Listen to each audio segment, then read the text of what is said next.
If you can just mute yourself. Everybody coming in, if you can please mute yourself, and we'll get started in a minute.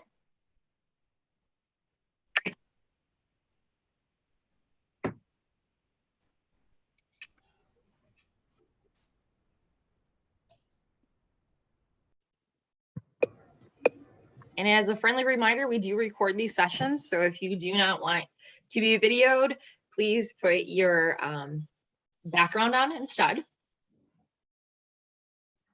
And if you can please mute yourself.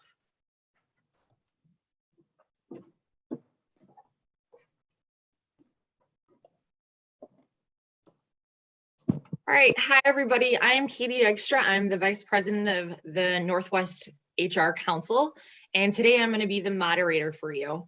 Our schedule looks something like this. We're going to have our sponsors talk, which is the Northern Illinois Recovery Center. We have Chris Reed here and Beth Berg to talk about that for a few minutes. And then we're going to turn it over to our speaker today, which is Alison Crane.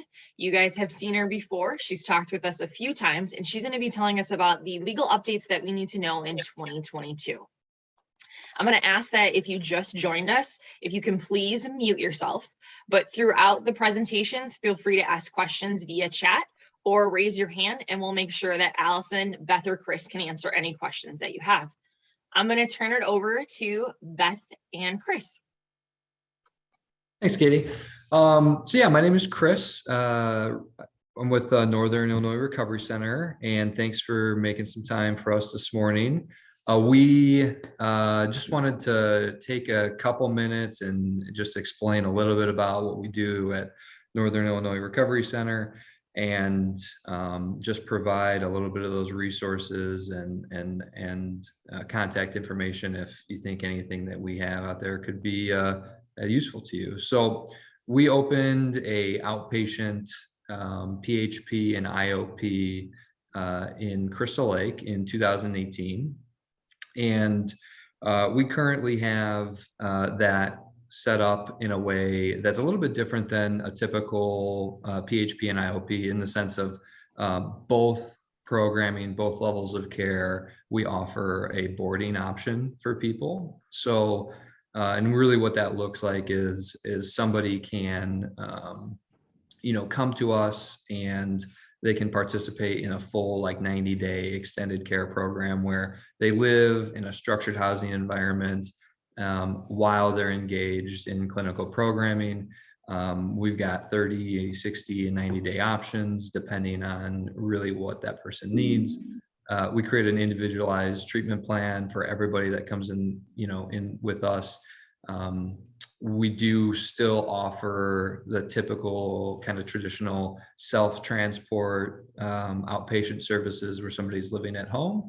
But if somebody does elect to use our housing, it is just a tool for that person, and it removes a lot of the barriers that that somebody might run into with outpatient care. So we provide transportation back and forth. We really focus on setting people up to be successful in life in recovery. And so we do things like take everybody to do their own grocery shopping. They cook their own meals. We take people to the gym, outside recovery meetings, a wide variety, expose people to a bunch of different recovery communities, allow people to build relationships with other people in the recovery community in the local area. And in our experience, that really has a big impact on the likelihood that somebody remains in long-term recovery from alcoholism or addiction. And by the time somebody's spent 90 days with us, they've been doing this stuff, and it's more about just keeping the routine going. Hey, Chris, you got muted.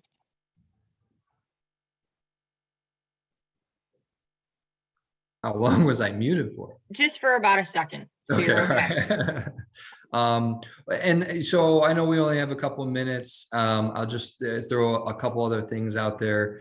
Is one of the main differences, I guess, with our program is in March, we're opening up a 16-bed detox and residential and it'll really be a wellness focused approach to detox and residential treatment with vitamin supplements and chiropractic care and acupuncture and a whole bunch of different things that are really taking a wellness approach to that detox and residential levels of care.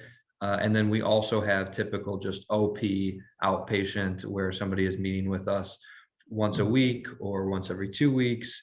And yeah, in March, we will have detox, residential, PHP, IOP, OP, and sober living options. So there's not a lot of programs that have the full continuum of care and really can support somebody from beginning all the way to the end. So.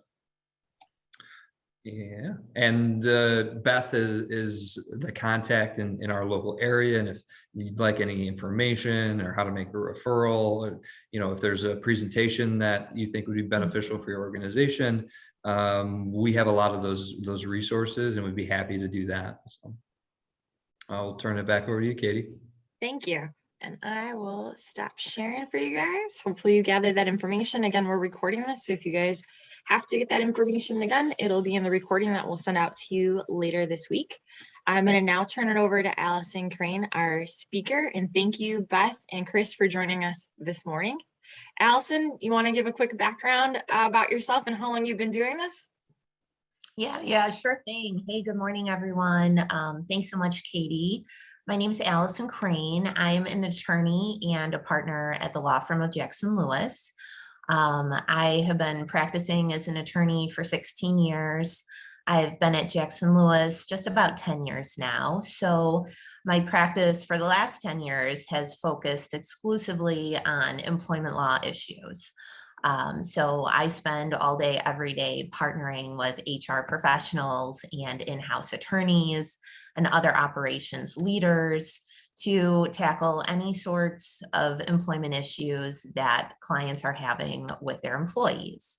So I am sure you guys have seen, and I'll be totally candid, it's hard for me to even keep up with all the changes, and this is what I do all day, every day.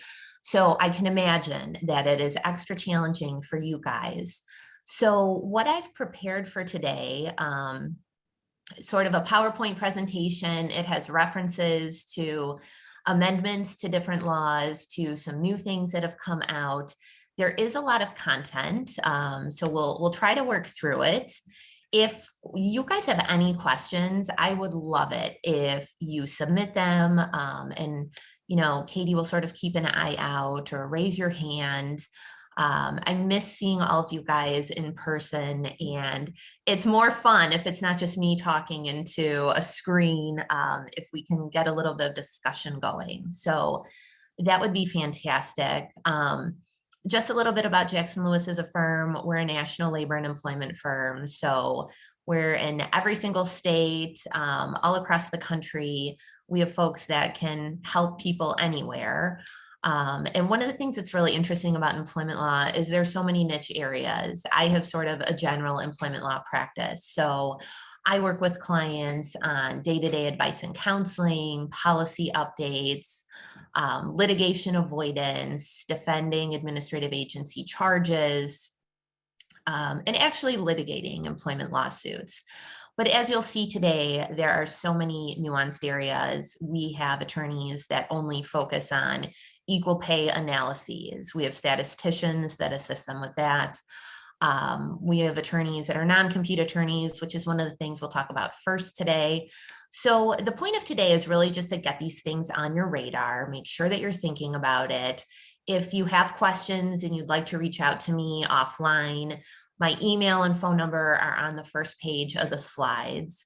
And if you'd like a copy of the slides just emailed to you, I'm happy to do that too. Just let me know. So without further ado, let's get started. Just sort of a brief agenda of what we're going to try to work through today. First, we're going to talk about some amendments to the Illinois Freedom to Work Act. We will talk about some enhanced penalties that are now at play under the Wage Payment and Collection Act. We'll spend some time talking about one of the statutes that I like the least, the Illinois Personnel Record Review Act. We'll touch a little bit on some amendments to the Equal Pay Act, some amendments to VESA. This is something that you guys may have seen in the news. There's a recent amendment to the Healthcare Right of Conscience Act, which has been at play recently related to vaccine and testing mandates. There have been some additions to what's considered a protected class under the Illinois Human Rights Act. And if we have time at the end, just a very high-level speed round, touching on some changes to general Illinois employment laws, as well as specific laws in Chicago, for those of you who might have Chicago employees. So starting us off, the Illinois Freedom to Work Act. Basically, there have been a number of amendments that went into effect as of January 1st. So these were just enacted, but you do need to be in compliance now. And if your organization uses restrictive covenants, you need to update them if you have not updated them already. So these amendments apply to all restrictive covenants, such as non-compete agreements, non-solicit agreements that are entered into with employees on or after January 1st. So if you're onboarding new folks, you certainly need to be aware of this. Now, this Illinois Freedom to Work Act has extremely broad definitions. So it defines a covenant not to compete as any agreement that prevents the employee from working for another employer. It's not just limited to direct competitors. Now, a covenant not to compete is also defined under this act as an agreement that imposes adverse financial consequences for engaging in any sort of competitive activities. It also has a definition that's quite broad for a covenant not to solicit, and this is defined to include prohibitions against soliciting customers, employees, vendors, suppliers, and really any other business relationship. Now, some of you might have heard what's called the five-field rule. This came out of a case here in Illinois, but these amendments essentially codify the five-field rule. And generally that's thought of this idea that an employee must work for your organization for at least 2 years after entering into the agreement for there to be a good chance that the agreement would actually be enforceable.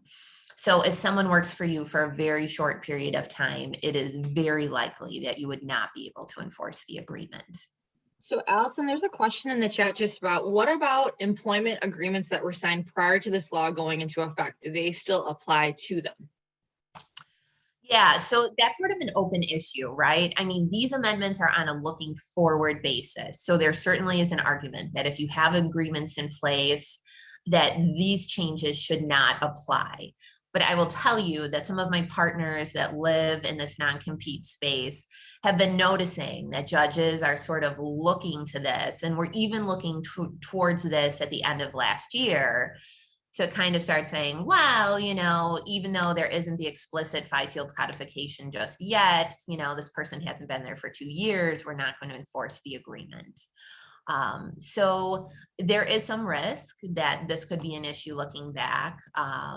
But certainly on a going forward basis, you want to make sure that you've updated this.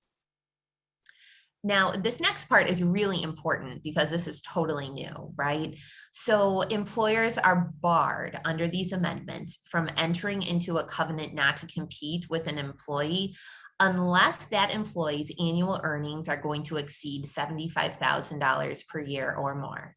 And that can include commissions, but that's a little bit of a risky proposition, right? Because we don't know what commissions are going to look like at the time we're necessarily entering into this. And now for covenants not to solicit, the threshold is a little bit lower, but it's $45,000 per year. And it's important to keep in mind that these salary thresholds are going to be increasing by $5,000 every 5 years on a going forward basis up until January 1st of 2037. Allison, another question came through. What would be an example of a professional or financial benefit? Yeah, so the most common example would be that you're basically giving them some sort of money, right? So it could be something in the form of a signing bonus or something like that. That's less typical, right? Normally you sort of just roll these out. They're expected to sign them as part of the onboarding process. It may be a condition of them coming on board in the first place. So that financial incentive is less likely. Now, we need to explicitly have in our agreement that the employee is being advised to consult with an attorney before entering into the agreement. And we also have to give employees 14 days to review the agreement before starting employment, or give them at least 14 calendar days to review the agreement if they're already a current employee. So we have to give them that time period for review. And the remedies here do have some teeth. They're pretty significant. Obviously, litigation can ensue related to this, and an employee who is successful in that litigation can recover attorney's fees if they prevail on a claim. Also, the Attorney General can assess civil penalties, and they can be in the amount of $5,000 for each violation, or $10,000 for each repeat violation within a 5-year period. And so if you think about it, right, if you've rolled this out to a bunch of folks and you've onboarded a bunch of folks and it turns out that you didn't have your agreements in order, the penalties could add up. So Alison, we have another couple questions coming through, so sorry. Great, no, I love it. Rachel was asking, can you please clarify what it's meant to be a covenant not to solicit with an employee? Yeah, so let's just go back for a second. Oops.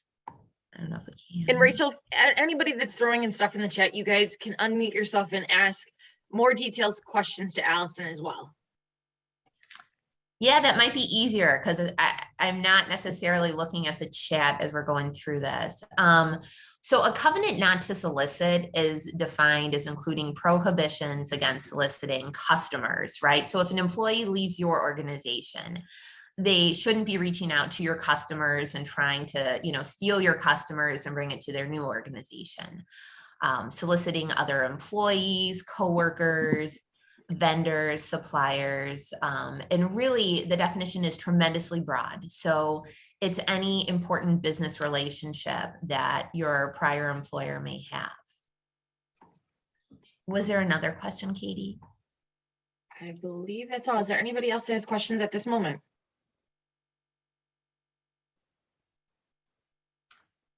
I think we're good, Alison. Okay, good. So moving right along, we're going to spend a little bit of time talking about some enhanced penalties related to the non-payment of wages. So the two biggest wage and hour issues, and I have sort of a subspecialty in wage and hour, so this next section is kind of near and dear to my heart. But the two biggest wage and hour issues that we see are minimum wage violations and overtime violations, or allegations of violations in those spaces. And generally, these are covered by the Fair Labor Standards Act at the federal level. And then for us Illinois employers, we have the Illinois minimum wage law at the state level. And many times violations are alleged under both of those statutes, right? Because they're largely similar. Now, almost all of the other details are governed by the Illinois Wage Payment and Collection Act, and we call it the IWPCA. Now, this act mostly does not create new affirmative duties to pay. It really just requires that you pay your employees what you've promised to pay them. But the area where employers get into trouble is sometimes it's not entirely clear whether you've sort of promised or the employee has earned something. And we'll unpack that on the next slide. So sort of the three biggest areas that we generally see alleged violations of the IWPCA are vacation, bonuses, and commissions. So let's talk about vacation first. Most of you guys probably know that for Illinois employees, if they separate employment, whether they're terminated or they resign, we need to pay them the monetary value of their accrued but unused vacation and PTO. And that has to be paid at the time of separation or no later than the next regularly scheduled payday for that employee. And, this is something I see a lot where employers have different buckets of time, right? And so it's not just vacation time, it's PTO time, so time that could be used for anything. It's personal days. Sometimes I'll see policies that say, here's a floating holiday, or I've seen it termed as like a life happens kind of a day. Really anything that's not a traditional sick day. So any sort of time that can be taken for a reason in addition to being sick has to be paid. Bonuses. I will see bonus policies a lot of times that say something like the following: you must be employed on the day that the bonus check is cut, or else you get nothing, or some variation of that. So the idea that you have to be an active employee at the time the bonus is paid, or you're not eligible for the bonus. Now, Illinois law is sort of a mess on this front. If you have an employee who separates after the bonus calculation period has ended, and you could calculate the amount of their bonus, but they're just not going to be on your payroll on the day that the check is cut, that's a very dangerous situation. There's a number of opinions from Illinois courts that basically say, if you're able to calculate what the bonus would be, you probably owe the bonus. And sometimes you have a bonus plan where you can't calculate what the bonus would be, and that's a more defensible situation, right? So if it says, we need to look at certain performance metrics related to how the company has done, and that's going to be measured on a date certain. If we haven't reached that date certain, and if you couldn't calculate that component of the bonus, you have a much stronger argument that it's not due. But if it's really just, hey, if things are humming along and if you're doing okay, you would be eligible for this, then that would make me much more uncomfortable.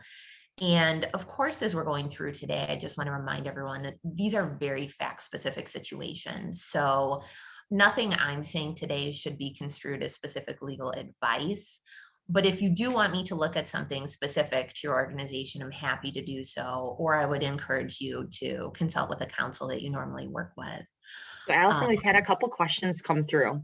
Okay. So Dan asked, how do you differentiate accrued and policies? As example, PTO is accrued each pay period, but floating holidays are given on January 1st each year. In this case, do floating holidays need to be paid out since they're given and not accrued? Yes. Yeah, in that case, the answer is yes, because it essentially is accrued, right? I mean, it's something that would be available to the employee. And that's why I noted that, right? Because I think there are lots of employers who have sort of these floating holidays or similar days who don't realize that, under a strict interpretation of this act, that time is due to be paid. So we have another one about, go ahead. Someone just speak up. All right, Debbie had a question. We have two breakdowns, personal/sick and vacation time. We do not roll over personal and sick, and if they do not use it, it is lost each year. Is this legal, or should I change to sick only? Yeah, so you certainly can have a use it or lose it policy. In order to have a use it or lose it policy, you just have to give the employees notice that that's the policy, and then give them a fair amount of time to use it. So there may be situations, I've had clients in this, circumstance in the past where there's a big deal or something that needs to be closed in December, and a bunch of employees want to take time around the holidays, but the company can't let them because this deal has to be done. In that situation, I would encourage you to be a little bit flexible and let them use the time, in some reasonable amount of time in the next calendar year. But generally speaking, use it or lose it is okay. I think I heard, go ahead, Katie. There's one last question. So if you heard somebody, go ahead, and then I can do the last question that we have in the chat. Oh yeah, I was just going to say, if you have a bucket that's sort of like PTO and sick, and it can be used for PTO reasons like a parent-teacher conference, or your child is sick, or your own vacation. If it can be used for other reasons in addition to being sick, then you have to pay that time. So the only bucket that does not have to be paid is sick only. So if you have sort of a PTO bucket and a sick bucket, you must pay the value of PTO, but you don't have to pay the value of sick. So the last one's just about birthdays. What about birthdays? We give people their birthday off. Do we have to pay on separation? Yes. Yeah, because it's a day that is akin to vacation or PTO. It's not a sick day. Allison, this is Julie. I have a question. Yeah. So we have a flexible time off policy. So there's no PTO bank or accrued benefit. Is there any considerations that would apply to us? Because basically you could take any time that you need whenever you want to take it. So yeah, Julie, that's a good question. So it sounds like it's sort of akin to an unlimited PTO policy, right? You can but it is limited. At some point, you're no longer, it's going to impact your. Well, you've got to meet your obligations to the company, but it's not, you get 5 days, you get 10 days, maybe you could take a little bit more. Yeah, Illinois law says that unlimited vacation policies are lawful. And I'll tell you that many clients have gone to unlimited vacation policies because there's no way to calculate the amount that would be owed upon separation, right? What is it? It's infinity, PTO. So that's something that a lot of employers have been looking at because it sort of prevents you from having to pay out this amount. Thank you. Yeah, sure thing. This is great. I really appreciate you guys having questions. Do keep them coming. I think where we were last was on bonuses. So the other thing that can happen under sort of a bonus plan that you need to be cognizant of is an employee who separates during the bonus period. There may be an argument that they've already earned sort of a pro rata share of the bonus. So there's sort of a seminal case under Illinois law that says, an employee had worked 11 months out of the year and was terminated 1 month before the bonus would have been due. And you certainly could calculate the amount of the bonus. And the court said, you know what, here, especially because the employer was the one who terminated the employment, this employee is eligible to receive basically 11/12 of what the entire bonus would have been. Commissions are another area where we see these claims a lot. It's really critical that you have a written commission plan that defines exactly what events have to occur in order for the commission to be earned. I can't tell you, I'll talk with a lot of clients who say, well, everyone sort of knew what the commission plan was. It wasn't in writing, but this was the general idea. That's super dangerous. You want to make sure that you have a plan that is crystal clear in terms of what has to be done for the commission to be earned. An area that I have spent a lot of time talking with clients about over this last, 2 years of the pandemic is expense reimbursements. So previously, expense reimbursement was not covered by the Illinois Wage Payment and Collection Act. If an employee wanted to bring a claim related to a failure to reimburse an expense, it had to be something that was dictated by contract law.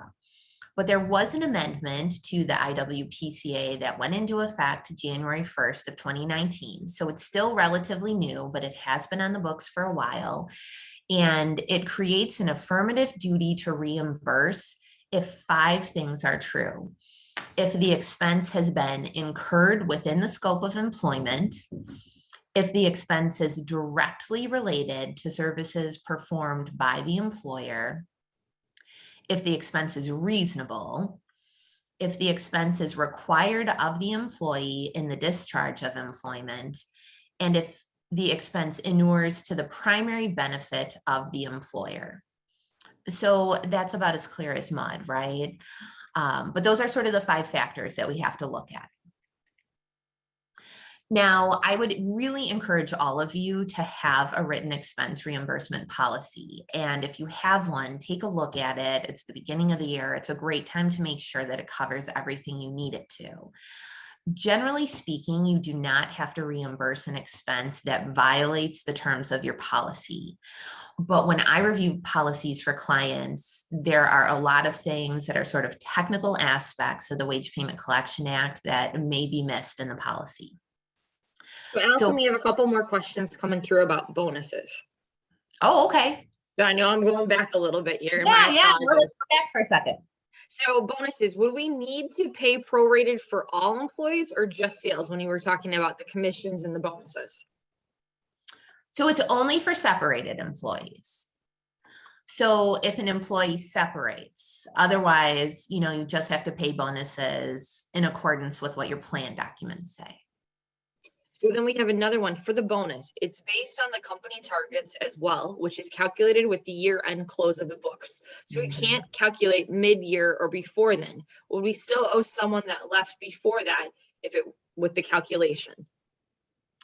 So you have a much better argument in that situation that you don't owe it, because there's sort of this technical requirement under the act, and I've made this argument successfully a number of times, where basically any sort of earned compensation, so it's wages, bonuses, commissions, are due at the time of separation, but no later than the next payday. So basically a maximum of probably 2 weeks after the employee separates, right?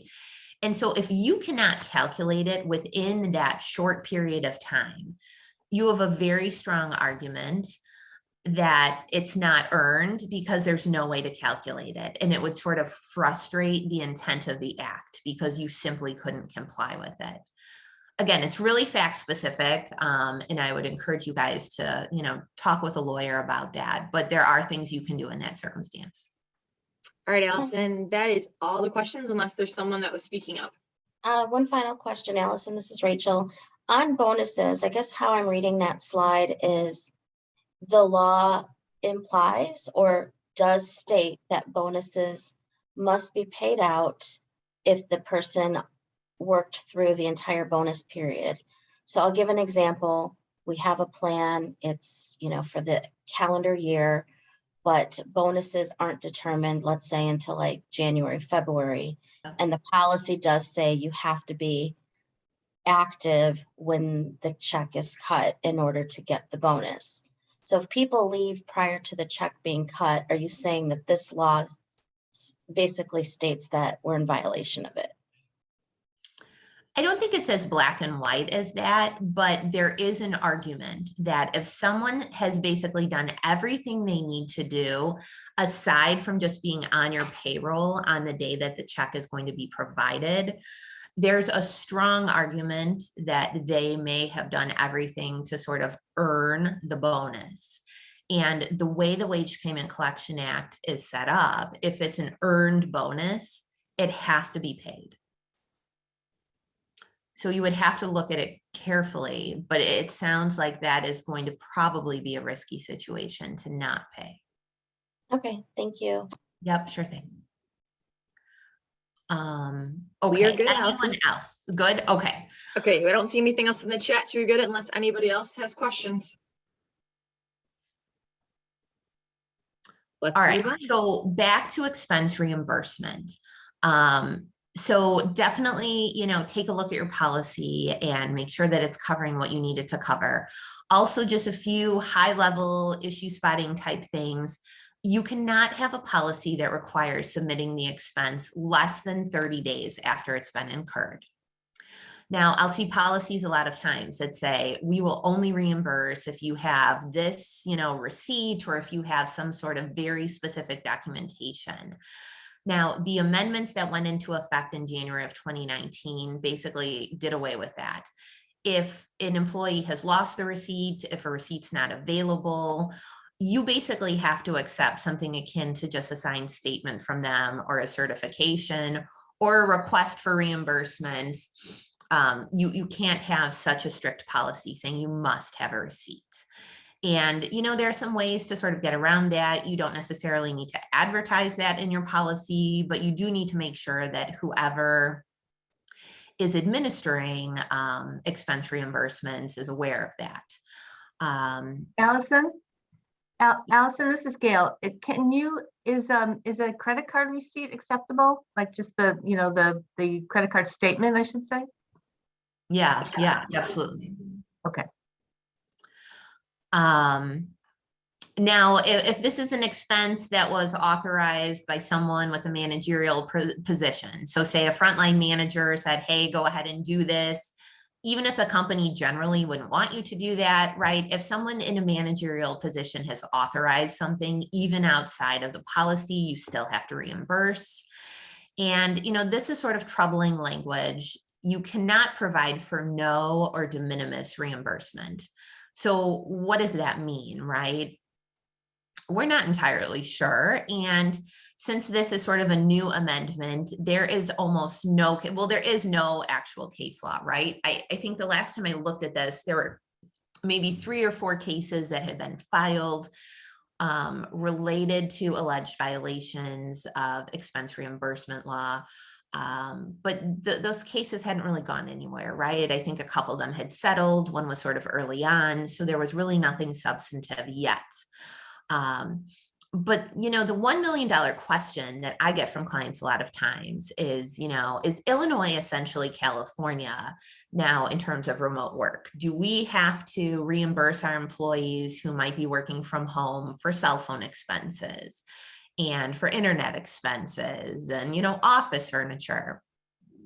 And it's something I think you need to look at closely depending on the exact arrangement at your organization. And I will also tell you that many of our clients who do have employees who are working remotely are providing some sort of stipend to sort of offset expenses related to cell phone, home phone, internet. I would also encourage you to have something in your policy that's sort of like a safe harbor provision that says, hey, come to us before you go to a plaintiff's lawyer or before you reach out to the Illinois Department of Labor. If you have something that you want us to consider, let us know and we'll take a look at it. Because I always like to encourage employees to try to work it out with us before going outside of the company. So this is the part that has really changed that I wanted to make sure you guys were aware of. There are very steep penalties. There always have been steep penalties, but they're now even steeper. So as of July of last year, the penalty amount increased from 2% per month from the date of the underpayment up to 5% per month. And that's 150% increase. And normally there's a lapse of time from when this alleged violation has occurred to when it's resolved. And so you can imagine that this really is going to add up as time goes on. And it makes me extra nervous because there's the potential for class actions here, right? So if we have a group of employees and they've been working from home and they were required to work from home and they needed phone and internet to do their job, and we didn't pay any percentage of that, you could potentially have a class action, right? So something to look at really carefully. All right. So moving right along, Illinois Personnel Record Review Act. Like I said at the beginning, this is one of my absolute least favorite statutes. So many times where this comes up is an employee who has just separated, or even a current employee, sends some sort of demand letter from a plaintiff's attorney. And they'll stick in there a sentence or two that say, oh, I think I have all of these claims. And by the way, I want a copy of my personnel file. And the thing that I hate the most about this statute is you basically have 7 working days to assemble this information and get it to the current or former employee who's requesting it or their lawyer. So it's a very short turnaround time. And the thing that's tricky for us is a lot of times these letters are sent, they percolate around, counsel is retained, and now this time has already passed, or you only have 1 or 2 days left. So if you do see something like this, I just want you guys to have it on your radar that you have a very short period of time to comply. And so you want to jump on it right away.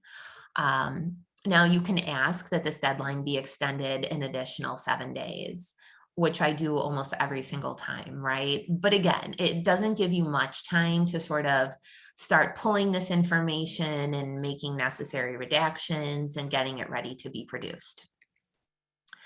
Allison, we got a couple more questions that came through. Yeah. And so the first one was, can our policy state any time limit to submit expenses for reimbursement? Yeah, so you have to give them at least 30 days, but you don't have to give them years, right? So as long as they have 30 days, then you can set some sort of reasonable time frame for expenses. All right, and then we have another one by Mary. If an employee is hired initially as a remote worker, as they are they due stipends? If we tell them we have a desk for them, are they welcome to come in and work and they choose to work remote, or are they due a stipend? Yeah, so I think, again, right, the law is not crystal clear on this area because it's new and it's currently developing. I personally think that you have a better argument against having to reimburse if all of the tools that the employee needs are available to them. So if it's a situation where they could commute into Chicago and they could sit at their desk and there's a phone there, there's a computer, there's internet, but they would prefer to work from their home office for convenience, for childcare reasons, for whatever it may be. If it's really the employee's preference, you have a better argument that, well, that was something that you decided to do, not something that we required of you. So going back to those 5 factors, we have arguments under a number of those 5 factors that this really doesn't inure to the primary benefit of the employer. It inures to the primary benefit of the employee. So in that case, there's a stronger argument that you don't have to reimburse. And then we got one last question about, what about the option of hybrid policy? Do we need to reimburse home expenses if they're working between home and the office? Yeah, and again, I think it's really fact specific. So if we're offering hybrid, but not requiring hybrid, right, I think we have a better argument. And you know, the other trick under the law is it doesn't provide any guidance. So if we have someone who is working from home 2 days a week, do we owe them, 2/7 of whatever their weekly cell phone bill would be or their weekly internet? I mean, there's no guidance like that that's been provided to us just yet. Most of our clients who are providing a stipend are providing somewhere in the like $30 to $50 range, just to sort of give you an idea of what other employers are generally doing. Those are all the questions for right now. Okay, great. Well, back to the Personnel Record Review Act. So the definition of what you have to produce is more than just a personnel file. And so I'll see this a lot of times where a client will say, well, I already responded. I just flipped out the personnel file. It was just like, the application and some tax documents. But really, under the definitions of the Act, it's more than that. So it's any personnel document which are or have been or are intended to be used in determining that employee's qualifications for employment, promotion, transfer, additional compensation, discharge, or other disciplinary actions. So that can include emails, it can include text messages, it could include handwritten notes. So you guys can probably see why this is challenging because it's more than what's just in a traditional personnel file. And we have such a short period of time to gather this information. And the reason why it's important to jump on these things timely is the failure to timely comply may result in an employer being barred from using those records down the road in connection to a legal claim. That's why a lot of times really good plaintiffs' attorneys will send out these letters and make these requests because it gives them an additional argument that you may not be able to use certain things down the road. Plus, it sort of gives them a free look at discovery, right? What sort of documents does this employer have? Have they documented performance problems? Or is it really one of those things where, you know, hey, this decision was just made and we didn't really have our documentation in a row? Again. Allison, I'm sorry, just a question on that. If Yeah. an organization has a policy identifying what's included in the personnel record and it's for everyone to see, would that suffice if it at least has some minimum information like the application, any kind of corrective measures, performance reviews, etc.? And then anything above and beyond that would have to be asked for specifically? Well, so I think the argument would be that if they make a specific Illinois Personnel Record Review Act request, you have to produce anything that's responsive under the definition of the act. So you wouldn't be able to just produce, you know, pursuant to your own policy. If there were other documents that might be responsive, you know, for example, disciplinary documents that aren't housed in that file, you would want to gather those and produce those. And there's always some strategy here, right? So, you know, it's never super clear cut. You kind of have to think about what are the claims being made, what sort of documentation do you have, and then there's sort of some judgment calls that have to be made in terms of what you're going to produce and what you may not produce. So Julie was asking, can you repeat some of those examples like emails, notes, etc.? Julie, do you want to? Yeah, jump in? so really the important part here is the second bullet on this slide. So this is what you're required to produce under the act. So any personnel document, which basically has been or is intended to be used in determining the employee's qualifications for employment, promotion, transfer, additional compensation. So that could be bonuses, that could be raises, discharge, or other disciplinary action. So, you know, if you had an employee, just as an example, who was on a performance improvement plan, you certainly would need to produce the performance improvement plan. But there may be drafts of the plan, there may be emails going back and forth between different managers and HR. And if they're not privileged, right, because they're not seeking advice from legal counsel, all of that stuff may have to be produced. Now, there are certain exceptions to the act too. You know, for example, if your organization was sort of thinking about doing a massive reduction in force, right? You don't necessarily have to turn over sort of confidential staff planning types of documents, but you may want to turn some of it over with certain redactions and so forth. So this can be tricky. This is why I really, really dislike this act. So moving right along, you know, employees can file complaints. They can reach out to the Illinois Department of Labor to ask them to open an investigation. They can also file complaints directly in court. There are a number of damages and, of course, attorney's fees, which always are expensive when we have to pay the other side's fees. But this is the part that's new. So the act has always said, as long as I've been dealing with this act, that you're prohibited from disclosing disciplinary records to a party who is not part of the employer's organization without written notice to the employees whose records are being disclosed. So that's why you have to be careful about disclosing records related to third parties. But this just went into effect at the beginning of the year. There's now a private right of action where an individual who thinks that their records may have been disclosed and they shouldn't have been also can go to the Illinois Department of Labor or to a court and initiate an action. So just needing to be extra careful about third-party records. So moving right along, I think we only have about 10 minutes left. So I just want to hit on some of these things at a high level. And I'm happy to stay on a little bit long if you guys have additional questions and have some time. But there are some new pay reporting requirements that I just want you guys to be aware of. We do have a little bit of time on some of this, but there's a significant amount of legwork that has to be done. So really the wheels should start turning at this stage. So basically, under this new requirement of the Equal Pay Act, if you are a business with over 100 employees, you have to submit an application affirming compliance with federal and state equal pay laws to the Department of Labor by March 2024. So we still have a little bit of time, but you need to start looking at this and thinking about how you're going to look at it.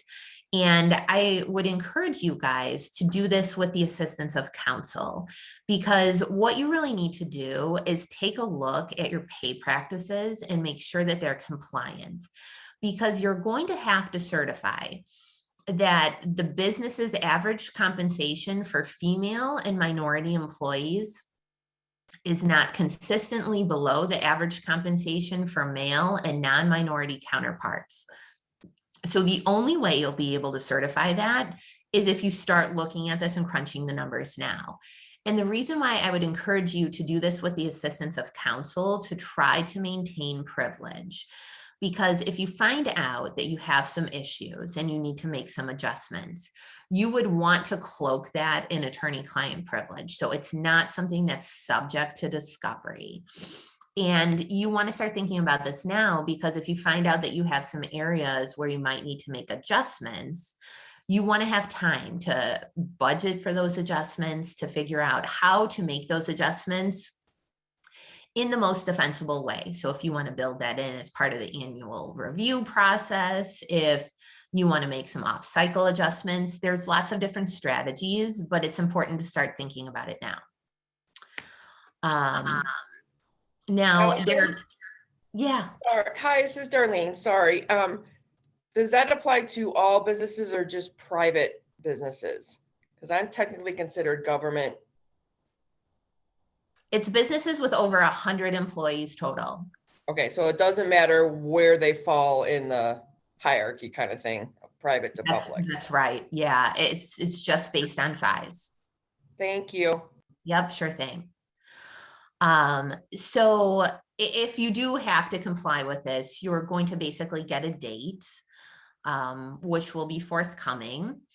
And there also was an amendment to the Business Corporation Act, which basically says that corporations that are already required to file an EEO-1 report also will have to file a similar report with the Secretary of State. And that requirement goes into effect just about a year from now, January 1 of 2023. And, you know, different than an EEO-1 report, the Secretary of State can publish the data on gender, race, and ethnicity on the Secretary of State's official website.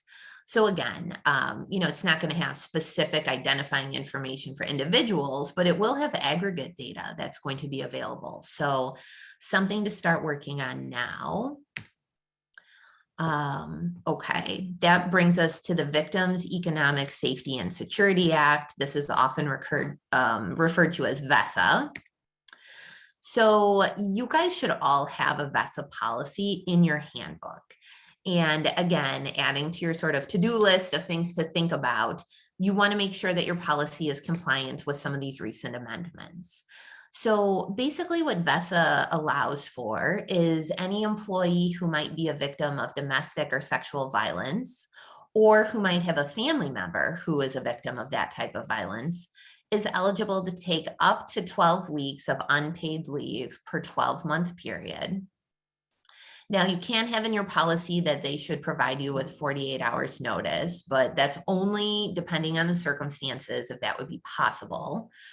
And this time away from work can be used to seek medical attention, to get legal assistance, for counseling, safety planning, or other types of assistance. So again, these definitions are tremendously broad. You cannot discriminate against an employee who is in one of these situations, who needs to take VESA leave. And again, there are certain enforcement mechanisms that can be enforced by the Department of Labor. There are some expanded definitions that just went into effect in these recent amendments. So the definition of a crime of violence has been expanded. The definition of who is considered a family or household member has been expanded. So this basically can cover anyone who the employee believes is the equivalent of a family member. So we could have an employee who says, I am still really close to my preschool teacher and she's going through this situation and I need time to assist her. So, really, this is a tremendously broad act. Under your policy, depending on how it's set up, you can ask for documentation, but only if the employee has such documentation. And examples of documentation could be, information from a victim services organization, an attorney, a medical provider, police or court records, and similar types of evidence. Just have a few minutes left. I just want to talk at a high level about the amendment to the Healthcare Right of Conscience Act. So this is something that you guys may have heard about. It's been in the news quite a bit related to vaccine mandates. This statute was really enacted back in the 1970s, and the aim of this statute at that time was related to participation in abortion procedures and that type of thing. But now what's been happening is people are using this to say, well, I shouldn't have to get vaccinated against COVID-19 because it impacts my right of conscience. So there's been a bunch of litigation where this theory has been tested. There's at least one state court in Illinois that has issued a temporary restraining order enjoining a private employer from a vaccination requirement under this act. But given that this is an Illinois state statute, federal courts have not to date latched onto this at all. And you may have seen that there was an amendment that was enacted in November that basically clarifies that this was not intended to relate to COVID-19, right? Given that it was passed a long time ago, and it shouldn't apply to any sort of measure or imposition related to the prevention or contraction or transmission of COVID-19. But the trick here is that while the amendment sort of says, well, this is just a declaration of the existing law, the amendment itself doesn't actually take effect until June 1 of 2020. So we still have quite a bit of time until this amendment takes effect. And who knows what the COVID situation is going to look like in June of this year. Okay, so at a super high level, I wanted you guys to know that there have been a couple amendments to the Illinois Human Rights Act in terms of what qualifies as a protected class, right? So we're always thinking about, race, gender, religion, things like that. But there is now a specific carve out for work authorization status. And that's defined as the status of being a person born outside of the United States and not a US citizen who is authorized by the federal government to work in the United States. So just be mindful of that. There also is now a protected class for association with a disabled person. And the language of the amendment is pretty similar to what the ADA requires, which prohibits discrimination because of a known disability of an individual with whom your employee is known to have a relationship or an association. So this comes into play when we have an employee who many times has a family member who has some sort of medical condition or disability. So something else to have on your radar. So we've just about a minute left. We'll enter the speed round. I would just encourage you guys to be aware of this. So for those of you who have Chicago employees, there have been some expanded bases for reasons to take leave under the Chicago Paid Sick Leave Ordinance.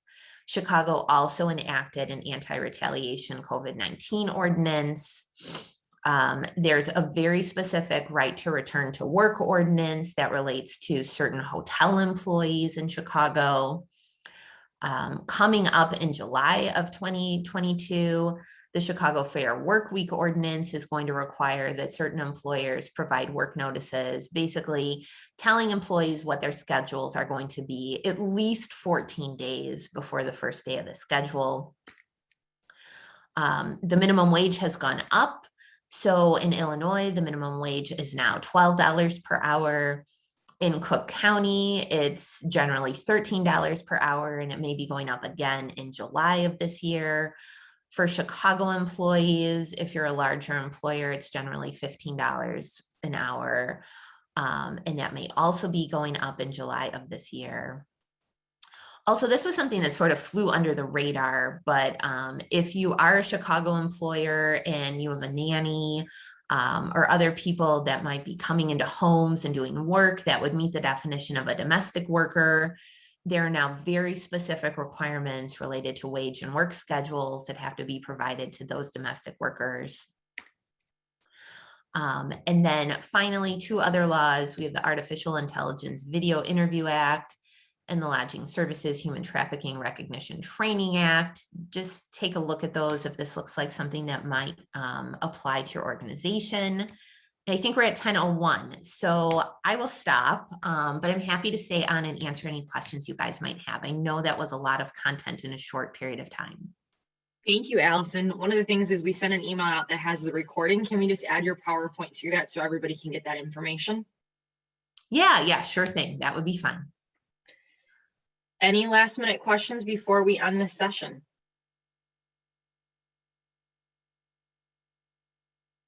Well, thanks so much, guys. I really appreciate you spending some time with me. I really appreciated all your thoughtful questions. And if any of this resonates with you and you'd like to talk about it offline, please do reach out, send me an email or leave me a voicemail, and I'll give you guys a buzz back.